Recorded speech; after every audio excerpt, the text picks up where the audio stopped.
सभी देशवासियों को गणतंत्र दिवस अर्थात रिपब्लिक डे की ढेर सारी शुभकामनाएं।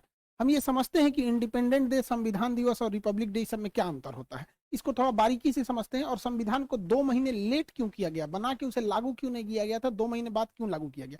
देखिए, 15 अगस्त 1947 को हम आजाद हो गए, हम अंग्रेजों से आजाद हो गए। हालांकि उस समय भी हमारे ऊपर फ्रांस का कब्जा था और पुर्तगालियों का कब्जा था। तो वो लोग पुर्तगाली फाइनली 1961 में गए हैं सब, गोवा को आजाद करके, सबसे बाद में गोवा आजाद हुआ है। तो हम लोग तो आजाद हो गए थे, लेकिन बात यहाँ ये आती है कि आजाद हम अंग्रेजों से हो गए थे, लेकिन हमारे ऊपर किसी का शासन ही नहीं था। तो हमारे ऊपर कौन शासन करेगा, ये कोई डिसाइड नहीं था। इसलिए 15 अगस्त 1947 को हम आजाद हो गए थे, इसलिए उस दिन हम आजादी दिवस, इंडिपेंडेंट डे मनाते हैं। लेकिन हम लोग के ऊपर अंग्रेज कहे थे कि हम आपको फाइनली छोड़ के तभी जाएंगे जब आप संविधान बना लेंगे तब। तो हम लोग संविधान 1946 से 1949 के बीच में बनाए, जो फाइनली बन के तैयार हुआ 26 नवंबर 1949 को। इसलिए 26 नवंबर 1949 को हम कहते हैं संविधान दिवस। तो आजाद हो गए, संविधान हो गया यहाँ पे। लेकिन जब तक ये संविधान लागू नहीं हो जाता, हम कैसे कहेंगे हमारे ऊपर किसका शासन चल रहा है। रियलिटी में देखिएगा हमारे ऊपर किसका शासन है, संविधान का। सुप्रीम कोर्ट, प्रधानमंत्री, राष्ट्रपति, नीचे से ऊपर तक सब संविधान के अधीन काम करते हैं। तो संविधान बन गया था लेकिन लागू ही नहीं हुआ था। इसे 2 महीना बाद लागू किया गया। 26 नवंबर 1949 से 2 महीना जोड़ेंगे तो वो 26 जनवरी 1950 हो जाएगा। जिस दिन संविधान लागू हुआ उस दिन हम लोग मनाते हैं रिपब्लिक डे। और रिपब्लिक डे का मतलब होता है भारत एक रिपब्लिक है, अर्थात यहाँ के राष्ट्रपति जो है वो खानदानी नहीं होंगे, वंशानुगत नहीं होंगे, बल्कि चुन के आएंगे। राष्ट्रपति और प्रधानमंत्री हम लोग के यहाँ चुन के आते हैं और इन्हीं लोग का हमारे ऊपर शासन रहेगा। इस वजह से जिस दिन हम आजाद हुए उस दिन को हम 15 अगस्त यानी स्वतंत्रता दिवस, इंडिपेंडेंट मनाते हैं। संविधान जिस दिन बनकर तैयार हुआ था कि उसको मनाते हैं 26 नवंबर को संविधान दिवस। लेकिन जिस समय हमारे ऊपर उस संविधान को लागू कर दिया गया, हम लोगों को संविधान के अधीन किया गया, उस दिन को हम मनाते हैं 26 जनवरी के रूप में, रिपब्लिक डे के दिन। यह हम टोटल मैटर ये समझिए कि इसे 2 महीना लेट क्यों किया गया था, ये समझना है। तो अब हम इतिहास में चलते हैं, क्यों इतना लेट हुआ था। एक्चुअली जब द्वितीय विश्व युद्ध चल रहा था तो उस समय इंग्लैंड को बहुत ज्यादा क्षति हुई थी। जर्मनी ने धो दिया था, लंदन पर 15 दिन 15 रात बिना रुके बम गिराया था। तो इंग्लैंड की जनता जो थी युद्ध से पूरी तरह त्रस्त थी। वहां कंजर्वेटिव पार्टी की सरकार थी, विंस्टन चर्चिल प्रधानमंत्री थे। उसी समय विपक्ष में जो थे लेबर पार्टी की थी, जिसके नेता थे क्लीमेंट एटली। तो क्लीमेंट एटली ने कहा था कि अगर हमारी सरकार आएगी तो हम भारत को स्वतंत्र कर देंगे। तो भारतीयों ने भी उनका समर्थन किया था और क्लीमेंट एटली की जब सरकार बनी तो वो भारतीयों को स्वतंत्र करने के पक्ष में आ गए। उन्होंने अपने 3 कैबिनेट मंत्री, आप देखते होंगे भारत में भी कैबिनेट मंत्री होते हैं, जैसे रक्षा क्षेत्र के कैबिनेट मंत्री राजनाथ सिंह है, विदेश मंत्रालय के कैबिनेट मंत्री एस जयशंकर साहब हैं। तो अलग अलग कैबिनेट मंत्री होते हैं। तो उन्होंने अपने 3 कैबिनेट मंत्रियों को भारत भेजा, जिसको 1946 में वो भारत आए थे, जिस वजह से इसे कहा गया कैबिनेट मिशन। अब ये कैबिनेट मिशन जो था इसमें 3 सदस्य थे। एक का नाम था क्रिप्स, अलेक्जेंडर और लॉरेंस। ये ट्रिक याद रखिएगा, एग्जाम में पूछता है। क्रिप्स, अलेक्जेंडर और लॉरेंस, ये 3 सदस्य थे। इसका लीडर कौन था, तो इसका भी ट्रिक है। एल से होता है लीडर, एल से हो जाएगा पैंथिक, लॉरेंस। तो लॉरेंस ही इसका लीडर था। एग्जाम प्रोस्पेक्टिव से इसे याद रखिएगा, डेट और किसमें कितने सदस्य थे। ये 3 लोग हैं, इन्होंने भारत को 3 बड़े काम करने को दिए। पहला, इन्होंने कहा कि आप अंतरिम सरकार बना लीजिए और अगले 5 सालों तक आप सीखिए कि सरकार कैसे चलाया जाता है। इसलिए आप देखिएगा हमारे यहाँ चुनाव, आजाद हो गए थे हम लोग 1947 में है, लेकिन हमारे यहाँ प्रधानमंत्री का चुनाव हुआ 1951 में, बने प्रधानमंत्री 52 में। यानी ये 5 साल जो सरकार चली थी वो अंतरिम सरकार चली थी, हम लोग की ओरिजिनल सरकार नहीं थी। ये अलग टॉपिक है, इसको हम आपको एप्लीकेशन के क्लास में पूरा समझा दिए। मेन आते हैं संविधान पे। इसी कैबिनेट मिशन में इन लोगों ने कहा कि आप लोग अपना एक संविधान बना लीजिए, जब तक संविधान पूरी तरह से लागू नहीं हो जाता हम आप लोग की देखरेख करेंगे, जैसे लागू हो जाएगा हम चले जाएंगे। तो संविधान बनने की प्रक्रिया चालू हुई कैबिनेट मिशन के आधार पर। यहाँ पर 1946 से बने। अब ये संविधान कौन बनाएगा, तो इसके लिए इनडायरेक्ट इलेक्शन कराया गया, अप्रत्यक्ष निर्वाचन कराया गया और जो लोग चुन के आए थे उसे संसद के सेंट्रल हॉल में रखा गया। आज भी संविधान में आज भी भारतीय संसद में कोई परंपरा होती है, कोई शपथ ग्रहण लेता है या कोई विदेशी मेहमान आता है तो सेंट्रल हॉल में ही उसे बैठाया जाता है। तो सेंट्रल हॉल में बैठ के संविधान को लिखा गया था। संविधान सभा में जो इलेक्शन हुए थे, ये एग्जाम में अक्सर क्वेश्चन पूछता है, ये चुनाव अप्रत्यक्ष रूप से किया गया था। इसमें जब संविधान सभा में चुनाव चल रहा था तो 1946 में संविधान सभा का जो गठन किया गया, उस समय 389 सदस्य थे, क्योंकि उस समय अखंड भारत था, ना बांग्लादेश टूटा हुआ था, यानी पूर्वी पाकिस्तान भी नहीं था और पश्चिमी पाकिस्तान भी नहीं था। टोटल 389 लोग मिलकर संविधान को बना रहे थे। लेकिन अगले ही वर्ष संविधान भारत का विभाजन हो गया, तो जो लोग पंजाब पाकिस्तान से चुन के आए थे वो यहाँ से चले गए वहां पर, जिसमें सबसे प्रमुख आप लियाकत अली का नाम सुनेंगे। लियाकत अली भारत में मतलब वित्त मंत्री थे, बाद में जाकर उधर पाकिस्तान चले गए। 1947 में जब देश का विभाजन हुआ, तो 1947 में देश का विभाजन के बाद केवल 299 सदस्य ही बच गए, ये याद रखिएगा। और यही लोग मिलकर पूरे संविधान को आगे बताते गए। 47 में लिखा गया, कुछ 48 में, 49 में। फाइनली जब संविधान पर हस्ताक्षर करने की बात आई तो 1950 तक, 24 जनवरी 1950 को जब फाइनल हस्ताक्षर हो रहा था तो कई लोगों की देहांत हो चुका था। फाइनली बचे थे लोग 1950 में 284 लोग। तो फाइनली संविधान पर जो 13 किलो का हमारा संविधान है, ओरिजिनल संविधान 13 किलो का है, उस पर जो हस्ताक्षर है वो 284 लोगों का ही है। हालांकि बचे थे इतने लोग, ये लोग तो देहांत से गए थे, जिसमें 15 महिलाएं हैं। तो सोचिए, महिलाओं के हम लोग महत्व को कभी नहीं भूल सकते हैं। संविधान बना कैसे, तो इसके लिए अलग अलग कमेटी बनाई गई और उनकी जिम्मेदारी सौंपी गई कि आपकी ये कमेटी है, आपकी ये जिम्मेदारी रहेगी। राज्यों को कैसे चलाना है, ये राज्य कमेटी है, आप बताइएगा। तो अलग अलग करके ऐसे कुल 13 समितियों को बनाया गया था। 13 कमेटी बनी थी जो सहमति से अपना डिसीजन लेती थी, सर्वसहमति से नहीं होता था। सहमति जिसमें ज्यादातर लोगों की सहमति है, वही डिसीजन को मान लिया जाता था। इस समितियों में सबसे प्रमुख जो समिति थी उसका नाम था प्रारूप समिति, इंग्लिश में कहते हैं ड्राफ्टिंग कमेटी। इस ड्राफ्टिंग कमेटी के जो अध्यक्ष थे वो भीमराव अंबेडकर साहब थे। बहुत ही विद्वान, मतलब हम क्या कहें इनकी विद्वता के बारे में, उतना शब्द ही नहीं है हमारे पास। इन्होंने पूरे कमेटियों में आपस में कोऑर्डिनेशन बनाया, कहां क्या गलत है क्या सही है उसको सुधार कराया। तो भीमराव अंबेडकर 13 समितियों में जो सबसे प्रमुख समिति थी प्रारूप यानी ड्राफ्टिंग समिति, उसके चेयरमैन थे, जिस वजह से इन्हें फादर ऑफ इंडियन कॉन्स्टिट्यूशन के नाम से भी जाना जाता है। इसके अस्थायी सदस्य भले 2 दिन के लिए सच्चिदानंद सिन्हा थे, लेकिन अस्थायी रूप से राजेंद्र प्रसाद संविधान सभा के अध्यक्ष थे। इन्हीं के देखरेख में संविधान सभा अध्यक्षता करते थे। आप बैठिए, आप अपना डिसीजन सुनाइए, इस तरह से।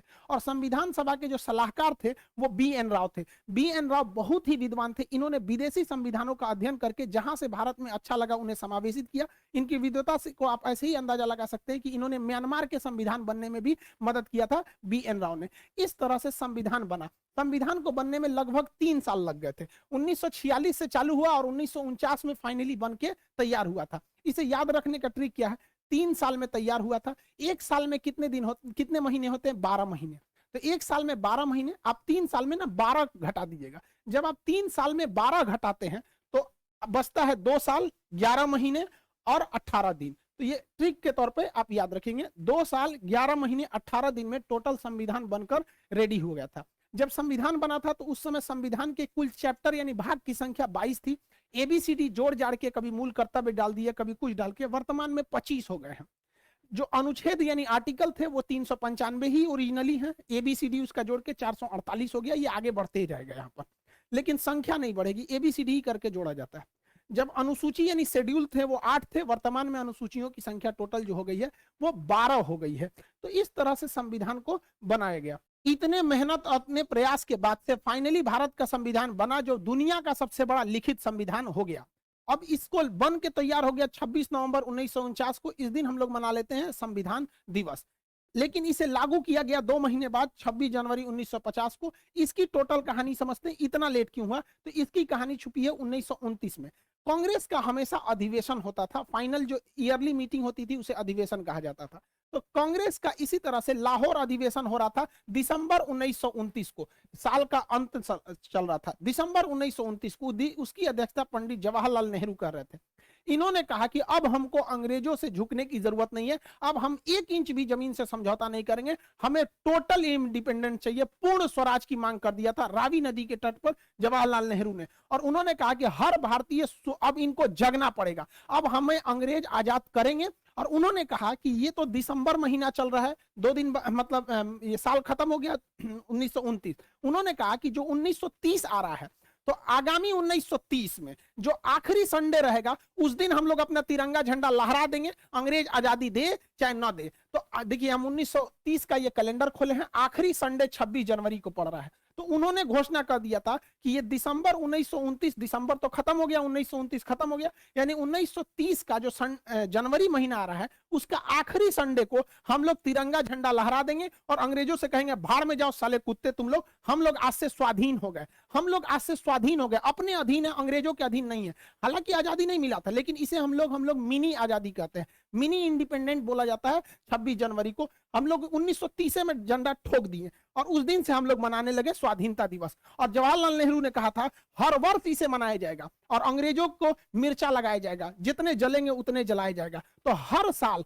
भारतीय 26 जनवरी को क्या मनाते थे? स्वाधीनता दिवस। वो 1930 से पहला स्वाधीनता दिवस मनाए, 31 में भी बनाए, 32 में भी बनाए, ऐसे लगातार बनाते गए स्वाधीनता दिवस। इवन जब देश आजाद भी हो गया था ना 1947 में, उस वर्ष भी बनाया गया, उसके बाद 48 में भी मनाया गया स्वाधीनता दिवस, और 26 जनवरी 1949 को भी स्वाधीनता दिवस मनाया गया था। लेकिन इसी साल 19, ये तो जनवरी है, इसी साल नवंबर के महीने में संविधान बनकर तैयार हो गया। अब हो गई बड़ी दुविधा। देखिए, स्वतंत्रता दिवस तो अपने जगह पे है कि हमें उस दिन अंग्रेजों से आजादी मिली थी, इसमें कोई दिक्कत नहीं है। लेकिन जब संविधान इसी साल बन के तैयार हुआ 1949 में ही, क्योंकि ये तो पहला महीना है और ये 11वां महीना है, तो हम लोग ने स्वाधीनता दिवस मनाया था कि हम अपने अधीन हैं। लेकिन संविधान बन गया, संविधान कहता है कि आप अपने अधीन नहीं है, आप संविधान के अधीन है। तब तो हो गया कि भैया संविधान अगर इस दिन लागू कर देंगे तब तो बवाल हो जाएगा, क्योंकि हम लोग को ये वाला त्योहार छोड़ना पड़ेगा। और जिस त्योहार को कोई पिछले 20 सालों से मना रहा हो 1930 से, कोई कैसे छोड़ देगा? इससे लोगों का इतिहास जुड़ा था। तो दिमाग लगाया गया, कहा गया कि देखिए, जब किसी के घर बेटी का बियाह होता है ना तो बहुत दुख होता है, लेकिन उसी दिन बेटा का भी बियाह रख देंगे ना तो पतो आने का खुशी हो जाता है, तो थोड़ा कभी खुशी कभी गम वाला हाल हो जाता है। तो संविधान वालों ने देखा कि इस दिन का तो महत्व ही खत्म हो जाएगा, इसलिए दिमाग दिया गया, एक काम करते हैं, 2 महीना का तो बात है, 26 नवंबर 1949 है, एक महीना रुकेंगे तो 26 दिसंबर 1949 आएगा, और एक महीना और रुक जाएंगे तो 26 जनवरी 1950 हो जाएगा। एक काम करते हैं, संविधान को इस दिन बना लिए हैं, लागू नहीं करेंगे, लागू करेंगे 2 महीना बाद 26 जनवरी 1950 को, और ले आके एक दूसरे पे थोप देंगे, बस हो गया। यहां जो स्वाधीनता दिवस मना रहे थे उसके ऊपर चढ़ गया संविधान, और संविधान कह रहा है कि भारत एक लोकतंत्र रहेगा, ये रिपब्लिक रहेगा, यहाँ के राष्ट्रपति का इलेक्शन होगा, कोई वंशानुगत नहीं रहेगा यहाँ पर। तो ये हो गया स्वाधीनता दिवस। तो जानबूझकर इस स्वाधीनता दिवस को बचाने के लिए इसको इसके ऊपर थोप दिया गया, वरना इसका महत्व कम हो जाता है, क्योंकि हम संविधान के अधीन हो जाते हैं। तो ये था टोटल संविधान को बनाने का। तो हम लोग 26 जनवरी आज ही के दिन संविधान को लागू कर लिए, हालांकि बना लिए थे 2 महीना पहले ही। तो हम लोगों ने इसे 2 महीना इसीलिए लेट किए कि हमारा 26 जनवरी यानी स्वाधीनता दिवस बरकरार रहे। इस दिन राजपथ पर परेड होता है, इस दिन ज्यादातर हथियारों को प्रदर्शित किया जाता है, हमारी क्या क्या डिफेंस में है, क्या क्या नए नए आविष्कार है, एक तरह का शक्ति प्रदर्शन कर लीजिए, इस चीज को हम लोग कह सकते हैं शक्ति प्रदर्शन। दुश्मन डरे, देखो हम लोगों ने क्या किया है, मिसाइल, तोप, टैंक सब यहाँ पर दिखाए जाते हैं। और मुख्य अतिथि के तौर पर भी बुलाया जाता है। राष्ट्रपति तो झंडा फहराते ही है, प्रधानमंत्री भी रहते हैं, तीनों सेनाओं के अध्यक्ष भी रहते हैं, और मुख्य अतिथि को ही बुलाया जाता है। ये शुरू से ही परंपरा रही है, चाहे कलाम साहब हमारे राष्ट्रपति रहे हों, चाहे प्रणब मुखर्जी जी रहे हों, या रामनाथ कोविंद साहब रहे हों, हमेशा कोई ना कोई मुख्य अतिथि आता है। इससे क्या होता है कि उस देश से हमारा घनिष्ठता को भी दर्शाता है कि हम जो करीबी देश है उसी को ही मुख्य अतिथि बनाते हैं। इस बार जो मुख्य अतिथि बनाया गया है, बुलाया गया है, बहुत ही सोच समझ के, मतलब एशिया को पूरी तरह बैलेंस करने के लिए। एशिया का ये वाला एरिया कहलाता है सेंट्रल एशिया, ये रूस से टूटे हुए हैं सर। इसमें 5 देश आते हैं, Kazakhstan, Kyrgyzstan, Tajikistan, Turkmenistan, Uzbekistan. इन 5 देशों को, ये जो 5 देश हैं, इनको संयुक्त रूप से बुलाया गया, 5 को चीफ गेस्ट बनाया गया है इंडिया में। इतना महत्वपूर्ण है कि इसके रास्ते हम लोग पूरे यूरोप में जा सकते हैं, क्योंकि ईरान के चाबहार बंदरगाह से हम रेलवे लाइन यहाँ ले जा सकते हैं और यहाँ से पूरे यूरोप में एंट्री कर सकते हैं। तो ये सेंट्रल एशिया से हमारा रिलेशन बनाना बहुत जरूरी है। सेंट्रल एशिया इतने महत्वपूर्ण है, ये आप अंदाजा लगाइए। इस्लामिक ऑर्गेनाइजेशन की जो मीटिंग हो रही थी पाकिस्तान में, तो इन लोगों ने उसकी मीटिंग छोड़ के भारत की मीटिंग को अटेंड कर लिया। चाइना इससे इतना डरा हुआ है कि आज 26 जनवरी को ये लोग मुख्य अतिथि के रूप में हैं। चाइना कहा कि आप हमारे पास आइए ना 25 जनवरी को, तो ये कहा कि कौन सी खिलवाड़ समझे हैं, हम चीफ गेस्ट बने हैं, कैसे एक दिन में वहां चल जाएंगे, यहाँ चल जाएंगे, नहीं आ पाएंगे। तो चीन कहा कि ये तो गड़बड़ बात है, ये तो भारत के फेवर में चल जाएगा, सब गड़बड़ हो गया। कहा कि ठीक है, हम लोग जूम पे मीटिंग कर लेंगे, वर्चुअल मीटिंग। इतना डरा हुआ है। तो बहुत बेहतरीन मतलब फॉरेन पॉलिसी भारत की जा रही है, ये अच्छी बात है हमारा। तो आप ये समझ गए कि हम लोग को आज़ादी कब मिली थी? आज़ादी मिली हम लोग को 15 अगस्त 1947 को। देखिए, इस दिन देश बना नहीं, इस दिन देश आज़ाद हुआ। हालांकि कई लोग का 1498 में वास्को डी गामा भारत की खोज नहीं किया था, भारत पहुंचने वाले रास्ते की खोज किया था। भारत का कोई व्यक्ति नहीं बता सकता है कि भारत का प्रारंभ कब से हुआ, कोई नहीं बता सकता है, इसका कोई आरंभ नहीं है। हाँ, पाकिस्तान का जन्म जरूर हुआ था 14 अगस्त 1947 को। इससे पहले पाकिस्तान का कोई इतिहास नहीं है। पाकिस्तान के इतिहास की किताबों में यूरोप का इतिहास पढ़ाया जाता है, क्योंकि इनका अपना तो कोई इतिहास नहीं है। तो पाकिस्तान का इस दिन जन्म हुआ था और हम लोग को इस दिन आजादी मिली थी। तो जन्म और आजादी में अंतर होता है। हमारा जन्म नहीं हुआ। गीता में भगवान श्री कृष्ण ने कहा था कि जिसका जन्म हुआ है उसकी मृत्यु निश्चित है।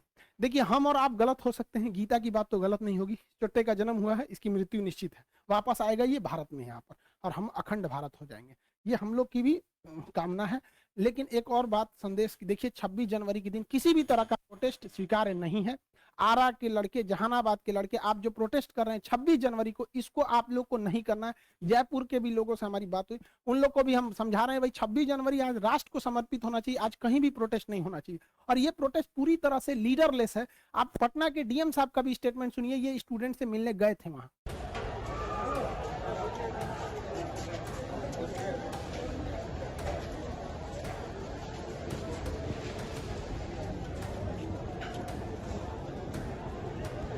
प्रॉब्लम यही है कि लीडरलेस हैं।